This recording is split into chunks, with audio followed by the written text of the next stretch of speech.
Μπαμπού, σόγια, κάναβη, καλαμπόκι, οργανικό βαμβάκι και γάλα αποτελούν την τελευταία λέξη της μόδας, καθώς η οικολογική στροφή της βιομηχανίας της συμβάλλει σημαντικά στην προστασία της φύσης, αφού για να παραχθεί ένα και μοναδικό μη οικολογικό ρούχο απαιτούνται περίπου 8.000 τοξικές ουσίες, ενώ για ένα τζιν πάνω από 1.000 λίτρα νερού.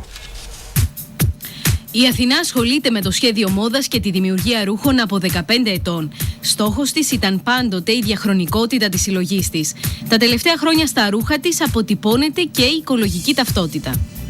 Σαν πολίτης αυτής της χώρας και με οικολογική συνείδηση, δεν μου ήταν αρκετό απλά να ανακυκλώνω κάποια σκουπίδια, αλλά θεώρησα ότι θα έπρεπε να κάνω και κάτι παραπάνω, κάτι που δεν είναι γνωστό στην χώρα μας και κάτι το οποίο εκτός από το να βοηθάει στην προστασία του περιβάλλοντος, βοηθάει και εμάς τους ίδιους.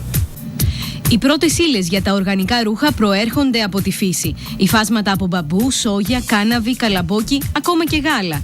Η Αθηνά δουλεύει περισσότερο με το οργανικό βαμβάκι που εισάγει από Ινδία και Αγγλία. Τα πλεονεκτήματα του οργανικού βαμβακιού είναι ότι δεν υπάρχει καθόλου χημική επεξεργασία,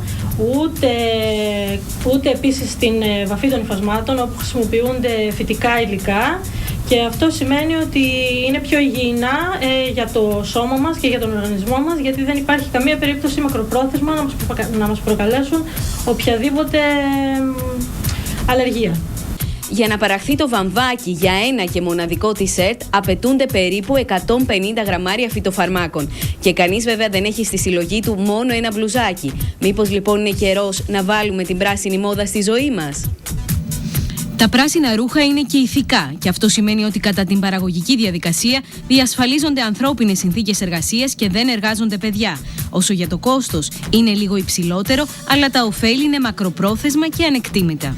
Δεν είναι απλώς ότι μπορεί να αγοράσεις κάποιο ρούχο το οποίο είναι ελάχιστα πιο ακριβό από κάποιο άλλο. Πρέπει να σκεφτείς και τα πλεονεκτήματα που σου προσφέρει, πρέπει να σκεφτείς και τι κάνεις εσύ με το να αγοράσεις αυτό το ρούχο για τον πλανήτη σου, για τον εαυτό σου. Η βιομηχανία της μόδας κινείται σε δρόμους φιλικότερους προς το περιβάλλον. Τα οικολογικά ρούχα είναι στο επίκεντρο συλλογών διάσημων σχεδιαστών όπως η Στέλλα Μακκάρτνεϊ. Στην Ελλάδα η πράσινη μόδα βρίσκεται ακόμη στα σπάργανα. Όμως, όπως διαπιστώνει και η Αθηνά, δεν θα αργήσει να γίνει και εδώ συνείδηση. Ναι, το πράσινο μπορεί να γίνει το νέο μαύρο στην τουλάπα μας.